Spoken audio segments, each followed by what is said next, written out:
How do? Welcome back. Well, I've just bottled today my lemon wine, which is about, I think it's about 2.5, if not going on 3 months old. I got the recipe off the internet, and also it's sort of like a mixture hybrid recipe. I got the other part of the recipe from YouTube, DIY fermentation, and I didn't think this had fermented because I used, basically what I did is I used 8 lemons which I sliced very thinly, and I just put all the slices into a fermenting bucket. And on DIY fermentation he told us to squeeze the lemons, but on this recipe I saw on the internet it said just put the slices in the fermenting bucket. So I thought, well, that's easier. I don't have a lemon squeezer, so I put all the lemons in the lemon bucket. You add your sugar, add a bit of raisins, which gives it that beautiful golden colour, and also a nice little bit of tannin from the raisins, and I'll let it ferment using Young's Express compound yeast, and nothing happened. Literally, it was just like that in the fermenter the whole time. There was no activity, there was no froth, there was no airlock activity, nothing.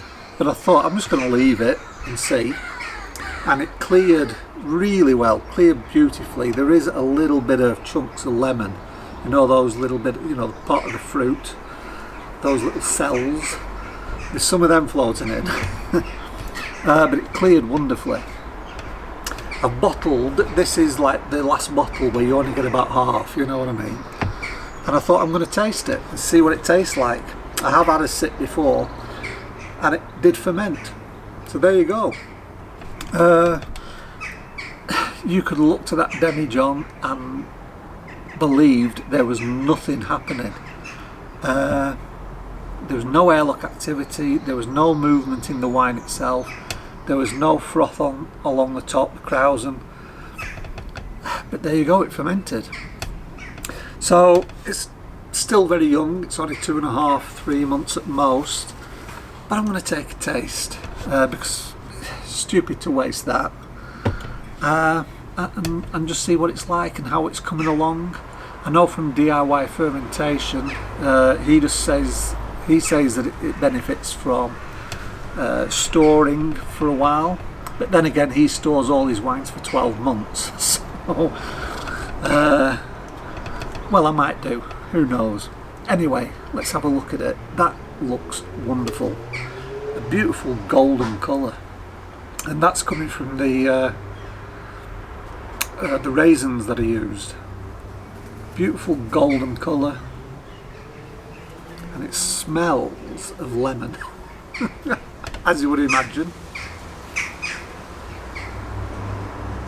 with that little bit of like tanniny wine sort of flavour, aroma, sorry, and a little bit of alcohol. Right, let's go for the taste.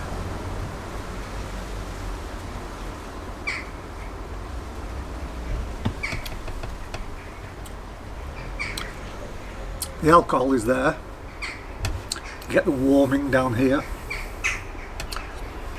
Again, age will mellow that out.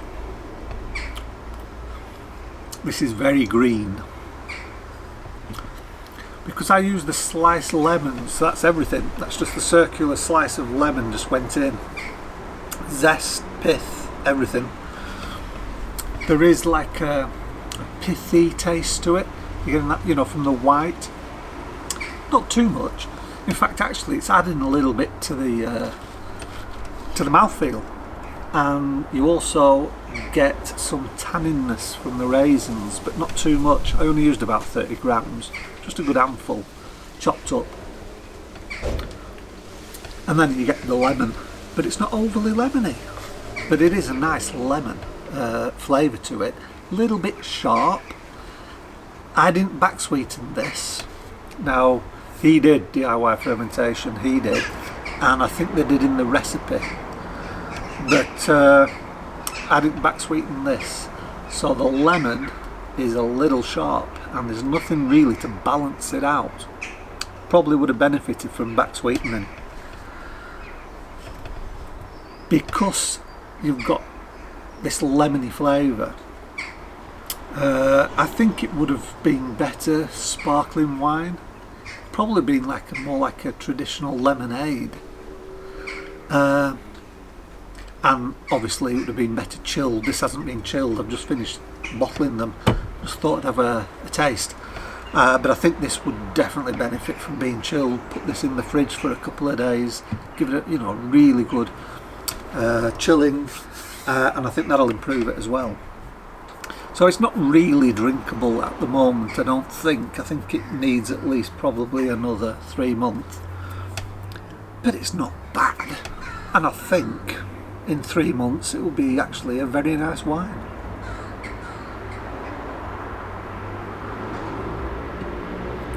The alcohol should have subsided a little bit by that time. I'm not sure, well, the lemon won't really. Yeah, I should have back sweetened. So note to self, next time I make this, just back sweeten it.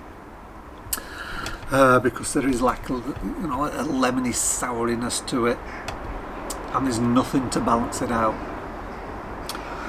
Very nice though, and I probably would make it again. So there you go. That's like a 3-month update on the lemon wine. Very simple to make. It takes about 5 minutes, literally. Just slice 8 lemons, throw them in a bucket. Handful of chopped up raisins, about a kilo, I think it was 1.2 kilos of sugar. Top it all up to, well, this was I think 5 litres, and then just let it ferment. After about a week, transfer to a demijohn, and then just let it sit. So this has been sitting like 2.5 months in the demijohn, and that's it. Takes literally 5 minutes to put together. Right, well, I'm busy because I'm going to be putting a brew on tonight, a beer. I've got the Feeling Hoppy IPA kit from Wilco. It was the last one they had, just one on its shelf. I think I mentioned it in a previous video. What I'm going to do is a bit of an experiment with it. I'm going to brew it using the Nova Lager, because I know Nova Lager is a fantastic yeast, but I brewed with it during the winter when, and because of the heating crisis, the fuel crisis that we've got in Europe, yeah, the house temperatures was about 15-16 degrees, so that was fine for Nova Lager. And on the packet it says that the temperature range is between 10 and 18, I think it is. Yeah, 10 and 18 degrees. Well, now we're going through a bit of a heat wave. Today was about 19 actually, and that's the lowest it's been for a few days now. But then tomorrow it's getting to 20, it's up to 23 at the weekend, and all next week's 23 degrees or 22 degrees. I thought, how will Nova Lager ferment in those temperatures? Inside my house, room temperature now is around about 21. That's 3 degrees above its high tolerance.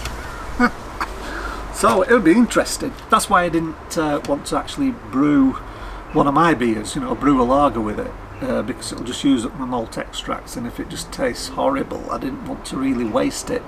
Then again, the Wilco kits aren't cheap these days, but it was there, so I bought it. I'd sooner waste it on a kit than on something I've spent a couple of hours preparing, boiling and everything, and my hops and everything. So I'm going to brew this Feeling Hoppy, which isn't actually very hoppy. I've actually brewed it before, and it's not really that hoppy. You only get 10 grams of of dry hops. Well, they don't do much. I might actually throw in, I've got some Citra left over, I might throw in some Citra for dry hop. But yeah, I thought I'd use that as my test for Nova Lager at summer temperatures. So does it still work? Does it give any really nasty off flavours? Does it give some nice pleasant fruity flavours? Or is it just still neutral? We'll have to wait and see. But hopefully it will be a success. Otherwise Nova Lager is just strictly a autumn winter yeast. But it'd be nice if we can brew with it during the summer months as well, because I don't have temperature control. Well, I do, but only upwards. I can't go downwards. I don't have a fridge. So it'd be nice if I can brew with it in the summer as well. And another good thing I like about Nova Lager is it's a quick fermenter. It's not as quick as Kveik, which would have been ideal. Throw in a neutral Kveik strain, and you know, even at 21, 22 degrees it's perfectly happy. But I don't have any. I thought I did, but I don't. So I'm going to try this Nova Lager, and it'd be nice if it does work out, so then I can use it all year round. Although it's probably better to use with ales during the summer, because I do suspect it's going to give some fruity esters from being so, you know, fermented at outside of its temperature range. So we'll have to wait and see, but hopefully that won't be too long. Oh, and I've bottled my my own pale ale, and I don't like it. Back to the drawing board. I don't like Jasper. I just don't like that Jasper hop. It's a funny hop. They market it as a UK version of an American West Coast IPA hop. No, it's not. It's not. It's got a really funny taste. There are elements, tropical fruitiness there, but there's also like an earthiness and a mustiness. You know, you can tell it's an English yeast that's trying to be something it's not, and I just don't like it. So yeah, and I think I used too much dark crystal, and it's got an overpowering roasty flavour to it. So back to the drawing board with that one. That's the last one as well. That's the only one I need to nail down, and I just can't do it. Anyway, not to worry. I'm getting back to this. Very nice, but it does need time now, just to settle down, you know, calm the alcohol down, and see what it's like in another 3 months. Anyway, if there is any left, because actually it would work very well now as a cooking wine. If you're making a chicken and you want a bit of a lemon sauce, don't bother squeezing lemons or using lemon juice. Just throw a bit of this in, let the alcohol cook off, and you've got a nice lemon flavour that you can flavour your sauce with. I don't know. Anyway, cheers. I'll see you in the next video. Bye bye for now.